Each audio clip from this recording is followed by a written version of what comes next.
जय हिंद बच्चों, star education point के फिजिक्स ऑनलाइन क्लास में आपका स्वागत है। तो विद्युत धारा के चुंबकीय प्रभाव में अगला क्वेश्चन लेकर हम उपस्थित हैं। अगला क्वेश्चन आप देख सकते हैं बोर्ड पर। चुंबकीय क्षेत्र में आवेशित कण की गति की व्याख्या करें। चुंबकीय क्षेत्र में आवेशित कण की गति की व्याख्या करें तथा कण के गति के लिए व्यंजक प्राप्त करें। आपको पहले बतलाया था बच्चों कि जब चुंबकीय क्षेत्र में कोई आवेशित कण गतिशील होती है तो कण पर चुंबकीय बल लगता है और वो चुंबकीय बल जो है उसका परिमाण F बराबर Q into V cross B अर्थात Q VB साइन थीटा होता है। तो ये पहले बताया गया था बच्चों।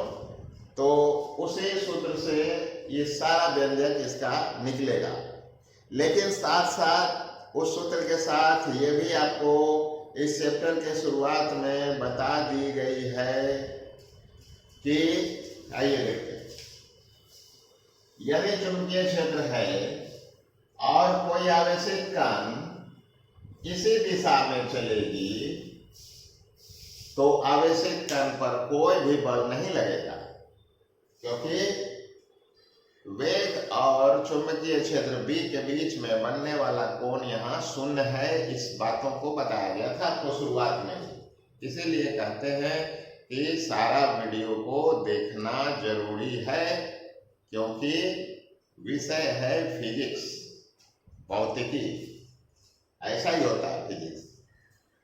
तो बच्चों ऐसा है कि चुंबकीय क्षेत्र की दिशा में यदि आवेशित कण गतिशील है तो आवेशित कण पर कोई बल नहीं लगेगा, लेकिन ये आवेशित कण चुंबकीय क्षेत्र की दिशा को छोड़कर किसी अन्य दिशा में गतिशील हो जाए, कुछ कोण बनाते हुए गतिशील हो चुंबकीय क्षेत्र के साथ, तब उस पर बल लगवे करेगा। और वो बल का मान क्या होगा? F बराबर Q VB साइन थीटा। इस प्रकार से होगा। यहाँ देख रहे हैं बच्चों कि V और B के बीच का कोण यदि थीटा है तो आवेशित कण पर कोई भी बल नहीं लगेगा, क्योंकि ये थीटा जो है V और B के बीच का कोण है और दोनों के बीच दोनों एक ही दिशा में है, इसलिए दोनों के बीच का कोण 0 होगा और साइन 0 0 होता है, इसलिए इस पर कोई भी चुंबकीय बल नहीं लगेगा। ठीक, लेकिन यदि थीटा का 0 नहीं कुछ और मान हो जाए तो निश्चित तौर पर ये व्यंजक 0 नहीं होगा और बल जरूर लगेगा। तो आपको अब सवाल ये उठता है कि बल लगेगा तो क्या होगा उस आवेशित कण का? वो अपने मूल पद से विचलित होगा, निश्चित तौर पर होगा। आइए देखते हैं उसको।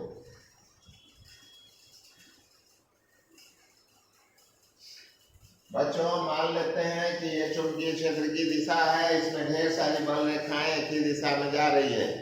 अब कोई आवेशित कण मान लीजिए कि कुछ कोण बनाता हुआ इसमें प्रवेश करता है। इस प्रकार से आवेशित कण इस प्रकार से क्या करता है? प्रवेश कर रहा है। वो इसके साथ कोण बना रहा है, कितना?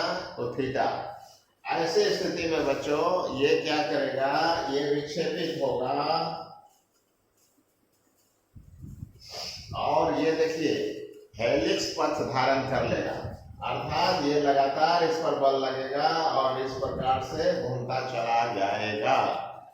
तो किसी भी कोण पर यदि गतिशील हो चुंबकीय क्षेत्र में आवेशित कण तो उसका पथ कैसा होगा? हेलिक्स अर्थात स्पाइरल टाइप का होगा। इस प्रकार से इस पथ को कहते हैं हेलिक्स। नाम तो इस प्रकार से ये बच्चों अंग्रेजी में हेलिक्स कहते हैं, इस प्रकार हेलिक्स। ठीक है, एक ही दिशा में हो तब तो कोई बल नहीं लगा। चुंबकीय क्षेत्र की दिशा में यदि कण गतिशील हो तो कोई बल नहीं लगेगा। तब सवाल होता है कुछ कोण पर गतिशील हो तो क्या होगा? तो ये क्या हो जाएगा? ये हेलिक्स पथ धारण करेगा। ऐसे ऐसे करता हुआ ये आगे भी बढ़ेगा और ये वृत्तीय पथ पर भी लगातार क्या होगा? घूमता जाएगा, स्पाइरल टाइप का, जैसे स्प्रिंग बनाता है ना, उस टाइप का ऐसा होता चला जाएगा। इसको कहते हैं बच्चों हेलिक्स पथ। ठीक। अब आपके जहन में ये आता होगा कि साइन 90 महत्तम मान होता है साइन का। तो यदि चुंबकीय क्षेत्र में एकदम लंबवत रूप से कोई आवेशित कण गतिशील होता है तो क्या होता है?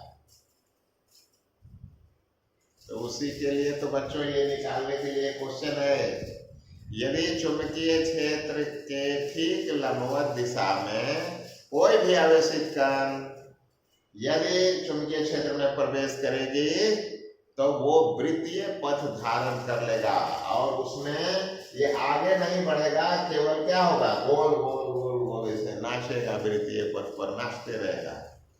ठीक ना? तो उसी की गति के लिए हम लोग जो है व्यंजक प्राप्त करने वाले हैं। अब कैसे व्यंजक होगा तो आइए देखते हैं, और किस प्रकार से वो वृत्तीय पथ पर क्यों गतिशील हो जाएगा उसका कारण भी समझना है बच्चों। तो उस कारण को आइए समझते हैं।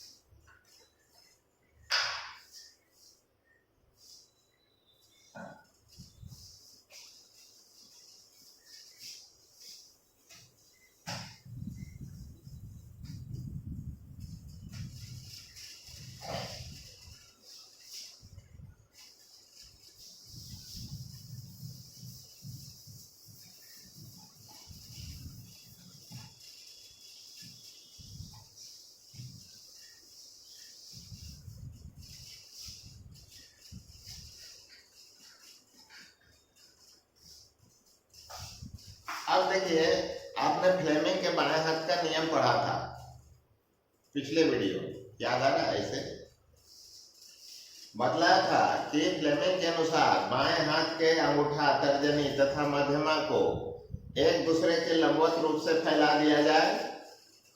यदि ये मध्यमा किसी चालक से प्रवाहित धारा की दिशा को, ये तर्जनी चुंबकीय क्षेत्र की दिशा को व्यक्त करता हो तो निश्चित तौर पर यह अंगूठा जो है उस चालक पर लगने वाले बल की दिशा को व्यक्त करेगा। ठीक ना? यदि चालक भी नहीं है, आवेशित कण है, तो भी उस यही फ्लेमिंग के बाएं हाथ का नियम ही लगेगा। चुंबकीय क्षेत्र में कोई आवेशित कण इस दिशा में गतिशील हो तो उस पर लगने वाला बल की दिशा अंगूठा की दिशा में होगा। यही फ्लेमिंग रूल है। एकदम ऐसे तान देना है बच्चों। ठीक ना? तो चलिए अब जो है हम लोग समझते हैं इस क्वेश्चन को। देखिए बच्चों, हम लोग मान लेते हैं कि आप ही की तरफ से चुंबकीय बल रेखाएं आ रही है और बोर्ड में प्रवेश कर रही है, अर्थात चुंबकीय क्षेत्र की दिशा बाहर से बोर्ड के लंबवत अंदर की ओर है, ऐसा मान लेते हैं। तो कैसे दिखाएंगे बच्चों? ऐसे दिखा देते हैं।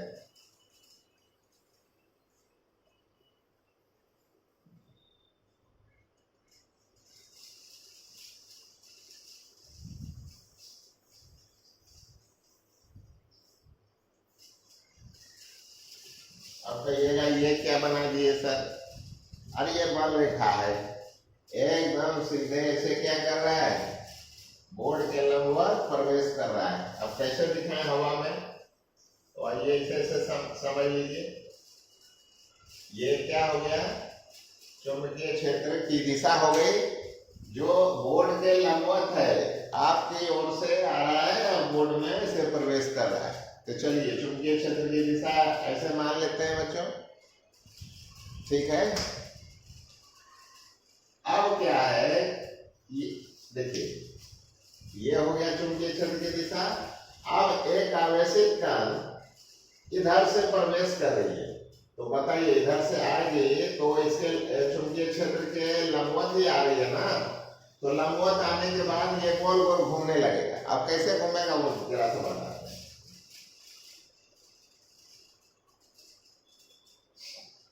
अब इसको थोड़ा सा मिटा के बना,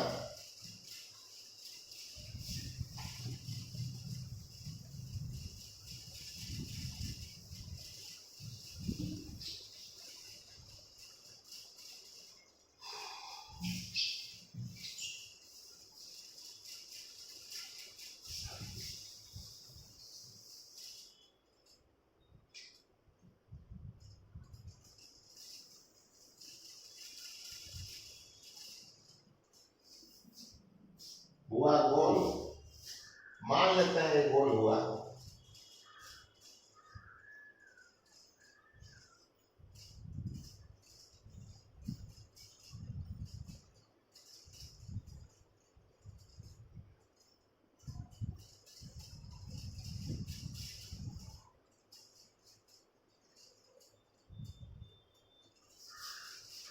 आइए बच्चों देखते हैं इसको। ये गोल गोल क्या बना है, चुंबकीय क्षेत्र जो आगे की ओर से क्या हो रहा है, इसे लंबवत जा रही है, ठीक है। अब क्या होता है, इस चुंबकीय क्षेत्र के ठीक लंबवत एक आवेशित कण जब जाएगा इस दिशा में, तो देखिए यहाँ पर वेग की दिशा इधर होगी, यहाँ पर वेग की दिशा इधर हो जाएगी, यहाँ पर वेग की दिशा इधर हो जाएगी। ये सब समझाते हैं आपको कि कैसे होता है।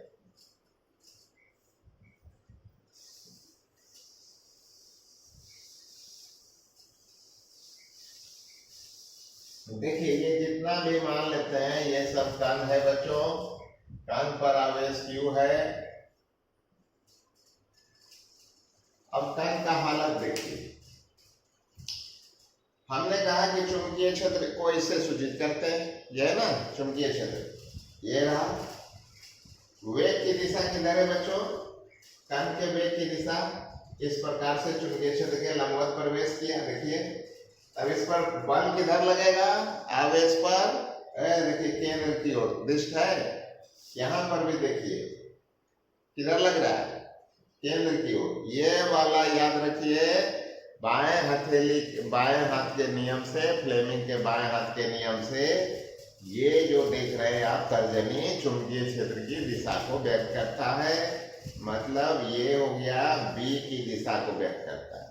आवेश की गति की दिशा अर्थात धारा की दिशा दोनों तो एक ही होता है ना, तो आवेश की गति को भी से व्यक्त कर देते हैं, ये हो गया।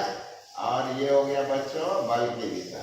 अब लगा देते हैं, देखिए ये रहा, वेग की दिशा दिख रहा है, ये भी है।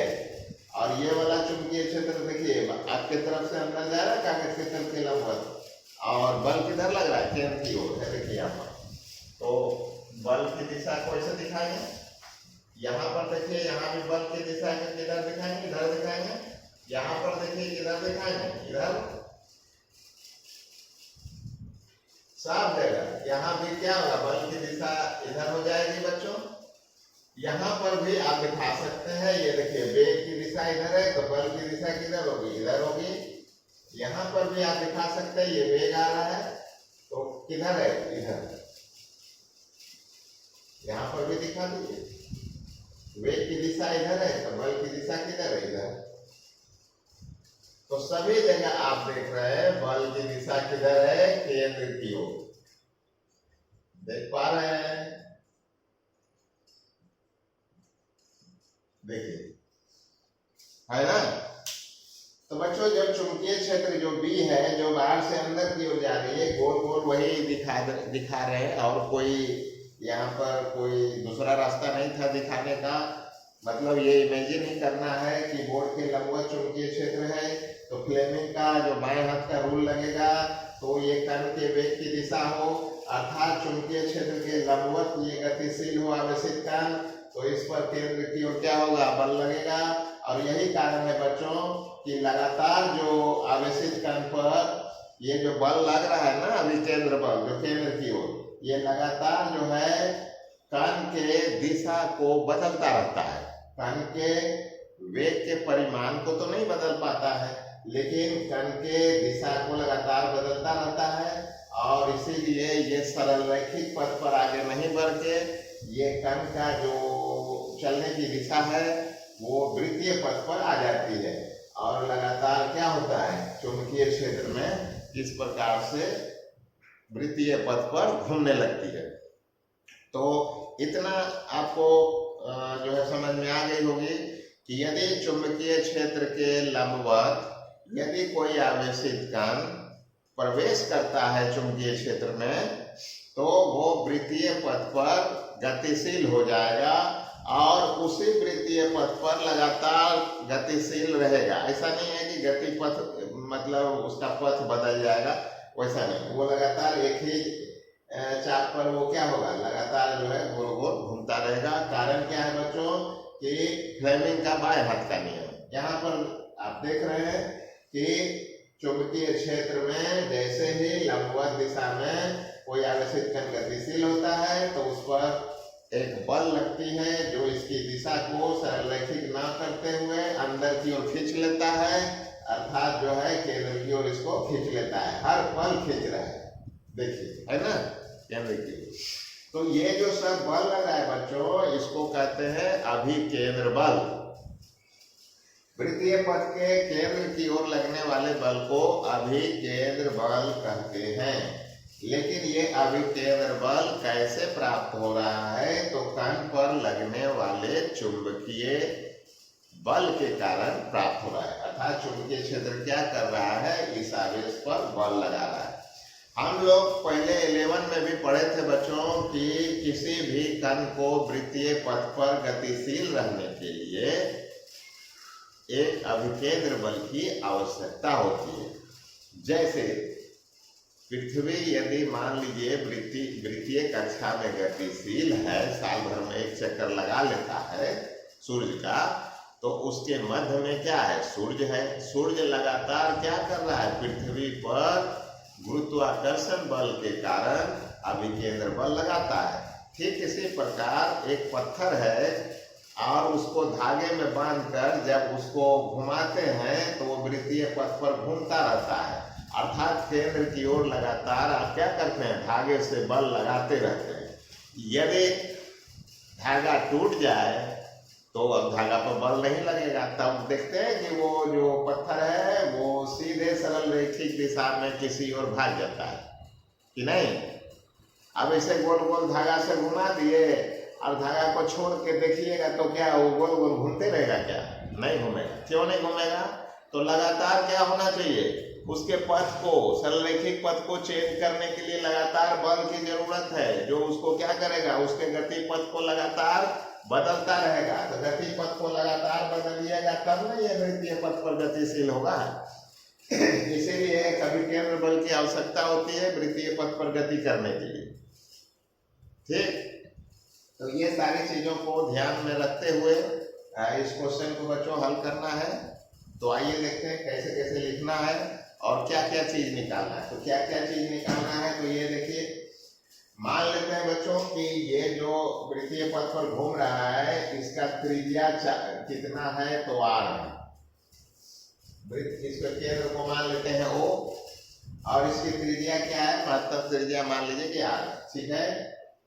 और ये जो आवेशित कण है बच्चों, इसका द्रव्यमान मान लेते हैं कि m है, ठीक।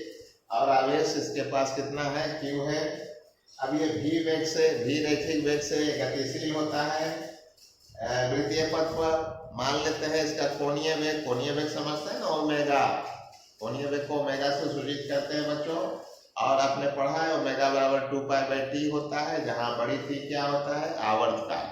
अर्थात आवर्तकाल किसको कहते हैं, तो वृत्तीय पथ पर एक चक्कर लगाने के समय को कहते हैं आवर्तकाल, ठीक है। तो आवृत्ति भी होगा।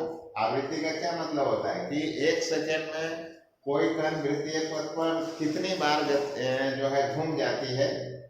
मान लीजिए कि एक कण जो है एक सेकेंड में 100 चक्कर लगा लेती है, तो आवृत्ति 100 बार होगा, ठीक है। तो इस प्रकार से तो बच्चों इसमें बहुत सारा चीज निकालना है। इसमें त्रिज्या भी निकाल सकते हैं, कण का वेग निकाल सकते हैं, कण का रैखिक वेग, कण का कोणीय वेग, कण का आवर्तकाल, कण की आवृत्ति, ये सारी चीजों को आप यहाँ पर निकाल सकते हैं, ठीक ना। और कण की चाहे तो आप गतिज ऊर्जा भी निकाल सकते हैं कि कण कितना गतिज ऊर्जा प्राप्त कर लिया है, तो उसको भी निकाल सकते हैं। ये सारी चीजें कण के गति के लिए व्यंजक कहलाएंगी। तो चलिए शुरू करते हैं। माना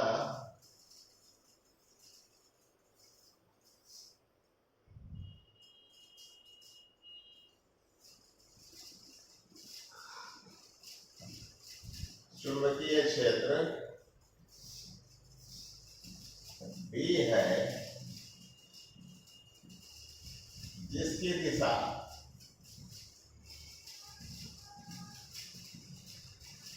कागज के तल के लंबवत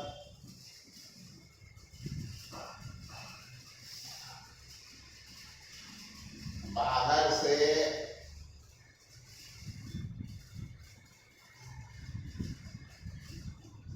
कागज की ओर है।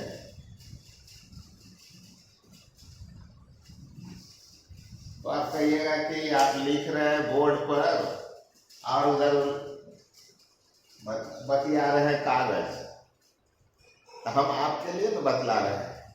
परीक्षा में आप कागज न मिलेगा आपको, परीक्षा में तो बोर्ड नहीं मिलेगा कि बोर्ड पर लिखिएगा, ठीक ना। तो आपको तो कागज ही लिखना पड़ेगा ना, और किताब में पढ़िएगा तो वहां भी कागज ही लिखा रहेगा। हालांकि आपको बतलाने के लिए हमने बोर्ड का इस्तेमाल किया है, लेकिन आप क्या करें, आप यहाँ बोर्ड लिख देंगे ना, तो आप जाकर परीक्षा में बोर्ड लिख दीजिएगा। तो इसलिए जो है हमने यहाँ पर कागज का इस्तेमाल किया है। तो चलिए यहाँ पर माना चुंबकीय क्षेत्र बी है जिसकी दिशा कागज के तल के लंबवत, कागज के तल के लंबवत, बाहर से कागज की ओर, बाहर से बोर्ड की ओर मैंने कागज की ओर।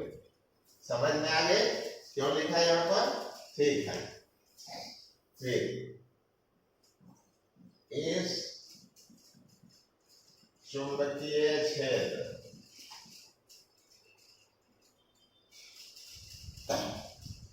चुंबकीय क्षेत्र बी के लंबवत क्यू आवेश से आवेशित कण भी वेग से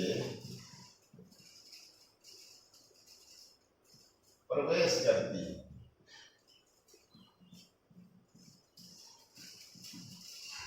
अतः कण पर क्रियाशील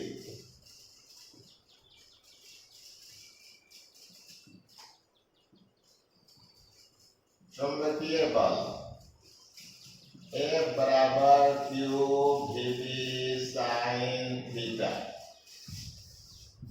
होगा, जहां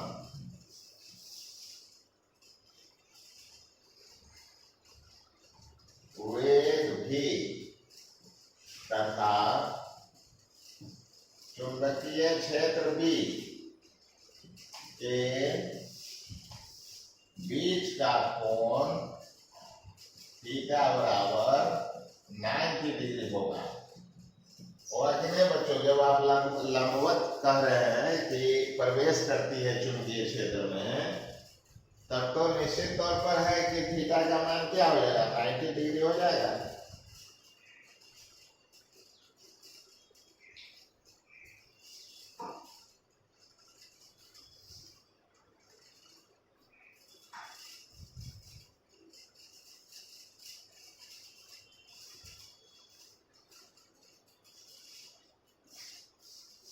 ठीक है। तो इस सूत्र में क्या करेंगे, थीटा बराबर 90 डिग्री रखते हैं, इसलिए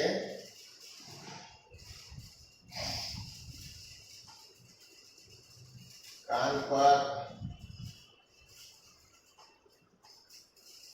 क्रियाशील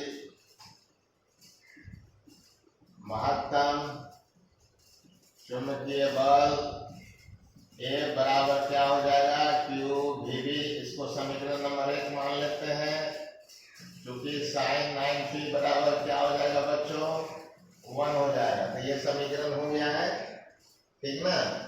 और यही बल जो है, ये बल किधर लगेगा, केंद्र की ओर, तो इसको अभी केंद्र बल कहेंगे बच्चों, ठीक। अब लिखेंगे कि यही चुंबकीय बल, यही चुंबकीय बल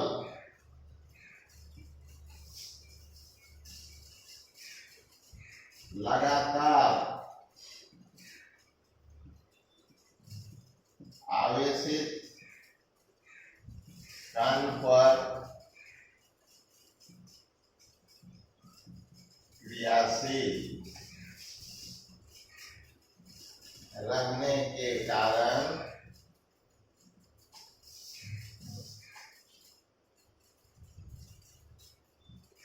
कण का गतिपथ वृत्ताकार हो जाता है।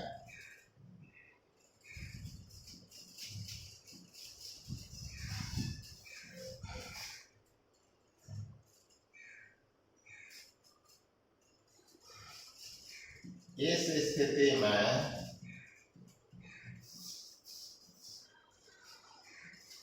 कण के वेग का परिमाण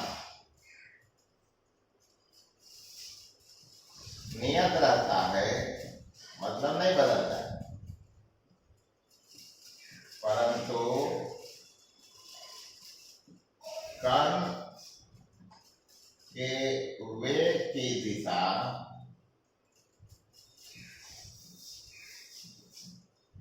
लगातार बदलते रहती है।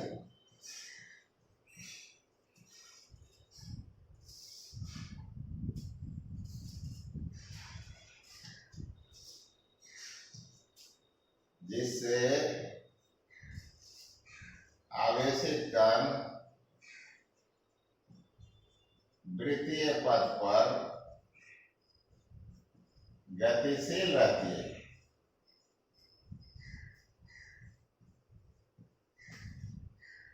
परंतु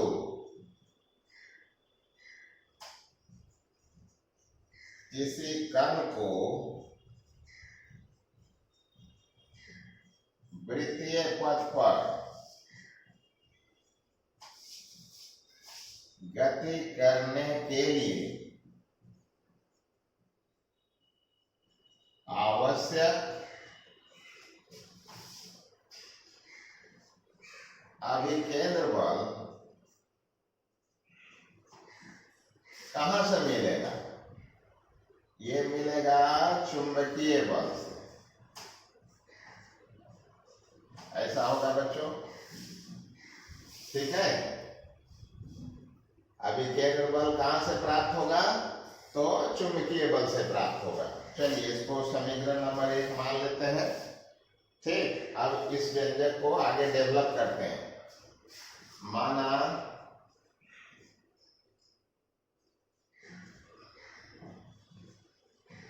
आवेशित कण पर आवेश कितना है? Q। कण का रैखिक वेग बराबर क्या है? V है। कण का कोणीय वेग क्या है? ओमेगा। वृत्तीय पथ की त्रिज्या बराबर कितनी है? R है। कण का आवर्तकाल बराबर कितना है? T है। कण की आवृत्ति ये कितना है? तो N है। चुंबकीय क्षेत्र तो मान ही लिया, ठीक ना। और कण का द्रव्यमान बराबर क्या है? M है, ठीक है बच्चों। कण की गतिज ऊर्जा भी मान सकते हैं कि कितना है। तो ये सब आप मान लीजिएगा, आगे पीछे जो भी लिखना है, ऐसा नहीं कि रटना है सिस्टमेटिक, ऐसा कुछ नहीं है, ये सब मान लीजिएगा, ठीक। अतः समीकरण नंबर 1 से चलिए 1 में बैठाते हैं। अभिकेंद्र बल का सूत्र क्या होता है बच्चों? mv²/r, याद आया? mv² क्या हो जाएगा? बराबर आई चुंबकीय बल। और एक समीकरण यहाँ मान लिए थे ना, इसको 2 मान लेंगे, ठीक। यहाँ लिखते हैं समीकरण 2 से। समीकरण 2 से mv² केवल QVB ऐसा लिखेंगे, जरूर लिखेंगे। अब देखिए इसमें दो वेग है बच्चों, एक वेग ये और एक ये, काट दीजिए। इसलिए कण का रैखिक वेग का सूत्र क्या हो जाएगा, V बराबर QBR, अब बटे नीचे में क्या आ जाएगा, M। तो चलिए कण के वेग के लिए व्यंजक निकाल लिया है, ये रैखिक वेग का व्यंजक हुआ। अब कोणीय वेग का सूत्र आपको मालूम है बच्चों, कोणीय वेग और रैखिक वेग में क्या संबंध होता है, रैखिक वेग V बराबर होता है ओमेगा इंटू आर। चूंकि कण का रैखिक वेग V बराबर होता है ओमेगा इंटू आर, ऐसा होता है सूत्र। इसलिए कण का कोणीय वेग,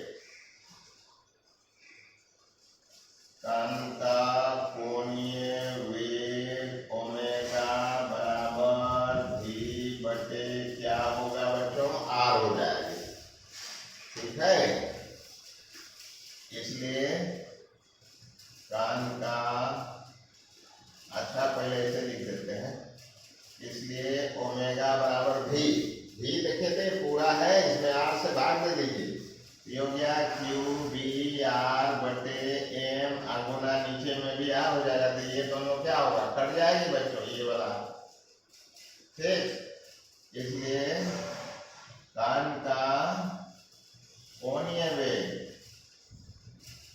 जो ओमेगा है ये QB बाय क्या हो जाएगा, M हो जाएगा। तो चलिए ये व्यंजक भी हम लोगों ने निकाल लिया है, समीकरण नंबर 4। देखिए कण का रैखिक वेग निकाल लिया, कण का कोणीय वेग निकाल लिया।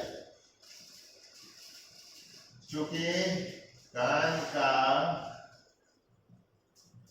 कोणीय वेग जो है ओमेगा बराबर होता है 2π/t, ये सब कुछ आप जानते हैं पहले से, ओमेगा बराबर θ/t वाला सूत्र से, ठीक ना।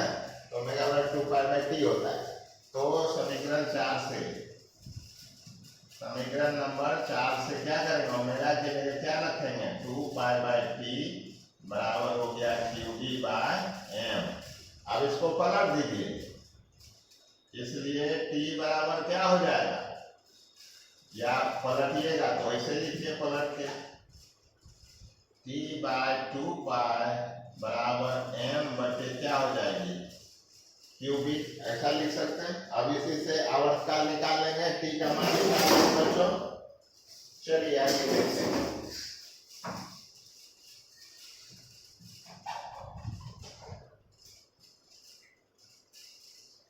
इसलिए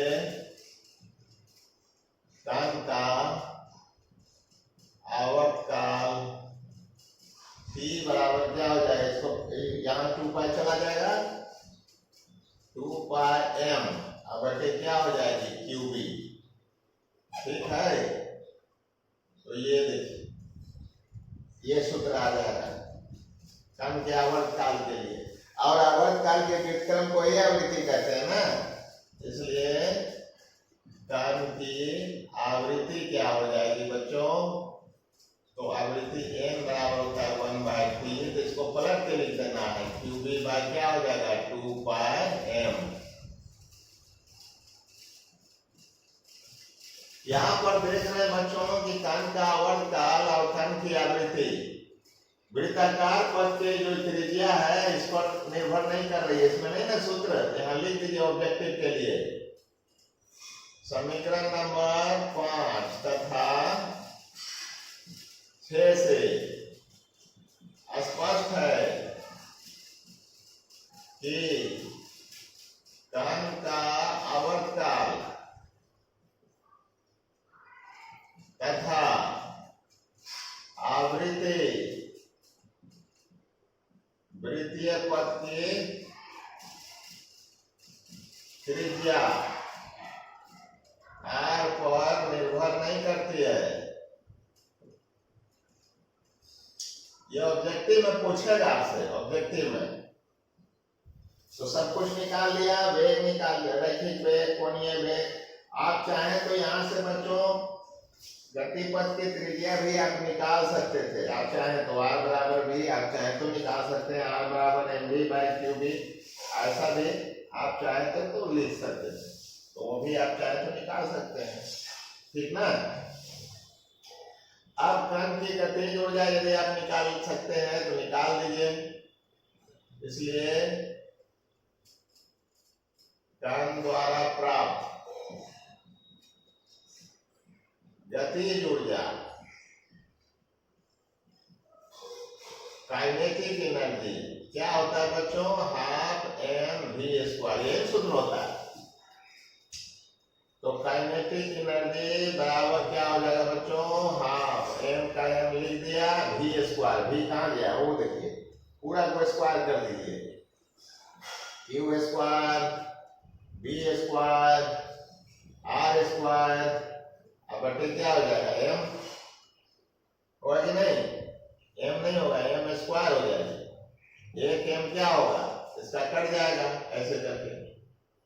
तो इसलिए गतिज ऊर्जा अर्थात काइनेटिक एनर्जी का सूत्र क्या हो जाएगा, हाफ q² v² r² बटे क्या हो जाएगा m। तो देखिए कण के गति के लिए हर समीकरण को हम लोगों ने निकाल लिया है बच्चों। यहाँ पर देखिए, यहाँ से आप चाहें तो लिख भी सकते हैं कि r बराबर आप निकालना, त्रिज्या निकालना है तो mv बटे क्या कर सकते हैं, qb। इसका भी आप इस्तेमाल आप चाहें तो कहीं कर सकते हैं, कहीं पूछेगा तो इसका भी कर सकते हैं आप, ठीक है। तो बच्चों एक बार देख लीजिए, प्रश्न था कि चुंबकीय क्षेत्र में आवेशित कण की गति के लिए व्यंजक प्राप्त करें। तो चुंबकीय क्षेत्र मान लिया कि कागज के तल के लंबवत अर्थात बोर्ड के लंबवत बाहर से अंदर की ओर है, और इसी में जो है एक आवेशित कण भी वेग से गतिशील है।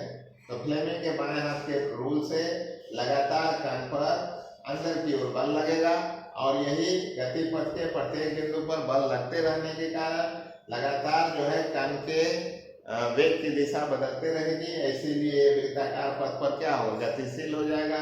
इसके बाद कण से संबंधित जितना टर्म है सबको मान लेना है। ये जैसे मान लिया कण का आवेश, कण का रैखिक वेग, कोणीय वेग, वृत्तीय पथ की त्रिज्या, आवर्तकाल, आवृत्ति, कण का द्रव्यमान, गतिज ऊर्जा वगैरह वगैरह। लेकिन वृत्तीय पथ पर कण को गतिशील रहने के लिए अभिकेंद्र बल की आवश्यकता है, अर्थात अभिकेंद्र बल जो होगा वो चुंबकीय बल से मिलेगा। इसको कहीं कहीं लॉरेंट बल भी लिखा रहता है। तो लॉरेंट बल यहाँ, तो हमने तो लॉरेंट बल बताया था कि विद्युत क्षेत्र द्वारा और चुंबकीय क्षेत्र दोनों द्वारा लगाए गए बल को लॉरेंट बल कहते हैं। लेकिन यदि विद्युत क्षेत्र यहाँ पर लग ही नहीं रही है, विद्युत क्षेत्र शून्य कर दीजिए, तो केवल चुंबकीय क्षेत्र लॉरेंट बल हो गया, ठीक है। तो अभिकेंद्र बल चुंबकीय बल या लॉरेंट बल होगा। आइए आगे देखते हैं। अभिकेंद्र बल का सूत्र ये है v²/r, और चुंबकीय बल का सूत्र क्या है, qvb। यहाँ निकाले ना, तो दोनों का एक को भी काट दीजिए और रैखिक वेग आ गया। यदि त्रिज्या निकालना चाहते हैं तो इसी व्यंजक से आप ये भी निकाल सकते हैं। लेकिन हम लोग जानते हैं बच्चों, 11 से ही पढ़ चुके हैं, तो रैखिक वेग बराबर कोणीय वेग गुना वृत्तीय पथ की त्रिज्या, v बराबर ओमेगा इंटू r। तो यहाँ से ओमेगा बराबर क्या हो जाएगा, v/r हो जाएगा। तो यहाँ देखिए व्यंजक ओमेगा लिख दिया, v के जगह पर ये पूरा लिख दिया, यहाँ पर r से भाग दे दिया, तो ये r कट गया, तो कोणीय वेग भी निकल गया कण का। लेकिन कोणीय वेग हम जानते हैं कि ये 2π/t होता है, तो ओमेगा के जगह 2π/t लिख दिया, और ये वाला 10 लिख दिया, इसको पलट दिया तो ये हो गया। अब यहाँ से आवर्तकाल निकालिए, ये 2π यहाँ चला जाएगा, तो 2πm/qb हो जाएगा। तो देखिए 2πm/qb हो गया, ये कण का आवर्तकाल हो गया, और इसको पलट दीजिए तो आवृत्ति हो जाएगी। अर्थात कण के आवर्तकाल के व्युत्क्रम को ही क्या कहते हैं, कण की आवृत्ति कहते हैं। इसको पलट देना है तो आवृत्ति निकल गई बच्चों। आगे चल के इसको पढ़ेंगे आवृत्ति, इस क्वेश्चन के बाद की आवृत्ति साइक्लोट्रॉन की आवृत्ति कहलाती है, ठीक ना। अब यदि आप निकालना चाहते हैं कि प्रति चक्कर गतिज ऊर्जा कितना प्राप्त कर रहा है, तो गतिज ऊर्जा का व्यंजक ½ mv²। हाफ एम लिख दीजिए या भी स्क्वायर, यहाँ से भी है ना, इसको स्क्वायर करके यहाँ पर डाल दीजिए और वो एम कट जाएगा। इस प्रकार kinetic energy half q square b square r square by m हो जाएगी। ऑब्जेक्टिव में इसका जरूरत पड़ेगा। तो सवाल है कि ये पूरा थ्योरी लगेगा कहाँ? तो ये लगेगा साइक्लोट्रॉन में बच्चों। साइक्लोट्रॉन एक इम्पोर्टेंट क्वेश्चन है जो 2014 के आसपास में पूछा था बोर्ड परीक्षा में लॉन्ग क्वेश्चन के रूप में, और एक महत्वपूर्ण क्वेश्चन है साइक्लोट्रॉन। साइक्लोट्रॉन का इस्तेमाल बच्चों महामशीन में किया जा रहा है वैज्ञानिकों के द्वारा। लार्ज हेड्रोन कोलाइडर मशीन, उसको कहते हैं LHC शॉर्ट में, LHC मशीन। पहले भी हमने आपको चर्चा किया था कि आप LHC मशीन को अपने गूगल में टाइप करके देख सकते हैं, वो उसका पूरा रचना बतला देगा। हॉलैंड और स्विट्जरलैंड के पहाड़ी के नीचे में करीब जो है 27 किलोमीटर लंबा सुरंग के अंदर वो बनाया गया है। वो वृत्ताकार रूप से महामशीन बनाया गया है। उसमें दो प्रोटॉनों का आपस में टक्कर के बाद जो है उससे गॉड पार्टिकल्स अर्थात क्वार्क कण जो उत्पन्न होता है उसी का फोटो खींचने के लिए, अर्थात वो कण गॉड का कैसा होता है, गॉड पार्टिकल कैसा होता है क्वार्क कण, और क्या उसको वैज्ञानिक हासिल कर सकता है। यदि हासिल कर लिया तो उससे बहुत सारा एलिमेंट अर्थात तत्वों का निर्माण कर सकता है। जो पृथ्वी पर बहुत सारा बहुमूल्य तत्व नहीं है उसका भी निर्माण कर सकता है। इस सब के बारे में हमने पहले भी आपको चर्चा किया था। तो उसमें जो महामशीन है उसमें 2 साइक्लोट्रॉन लगा है। साइक्लोट्रॉन क्या करता है? कण त्वरक कहलाता है, अर्थात धनाविष्ट कण को वो तेज गति से क्या करता है, पूरा घुमा के असुरंग में छोड़ देता है, आमने सामने दोनों धड़ाम से टकरा जाता है, ठीक ना। तो वही वाला महामशीन का ही एक अंग है साइक्लोट्रॉन। उसी का बच्चों ये पूरा थ्योरी है, इसी थ्योरी पर आधारित है। साइक्लोट्रॉन में यहाँ पर तो केवल चुंबकीय क्षेत्र में जो है आवेशित कण को प्रवेश करा दिया गया है और ये लगातार वृत्तीय पथ पर गतिशील है। लेकिन वहां पर क्या होता है साइक्लोट्रॉन में कि चुंबकीय क्षेत्र के साथ साथ विद्युत क्षेत्र भी लगाई जाती है, जिससे लगातार ये वृत्ताकार पथ की त्रिज्या लगातार क्या होती है, बढ़ती चली जाती है। तो वो जब क्वेश्चन आएगा अगला क्वेश्चन तो आप देखिएगा, लेकिन उससे पहले ये कैसे कैसे निकालेंगे एकदम सेम बाय सेम थ्योरी का इस्तेमाल अगले क्वेश्चन में होने वाला है। यदि आप इसको पढ़ लेते हैं तो अगला क्वेश्चन आपके लिए बेहद आसान हो जाएगा। तो आशा करते हैं कि पहले उस क्वेश्चन से इसको जरूर पढ़िएगा, तब वो वाला मोस्ट इम्पोर्टेंट क्वेश्चन पढ़िएगा, ठीक है। अब मिलते हैं फिर अगले वीडियो में साइक्लोट्रॉन को लेकर, तब तक के लिए आपका धन्यवाद।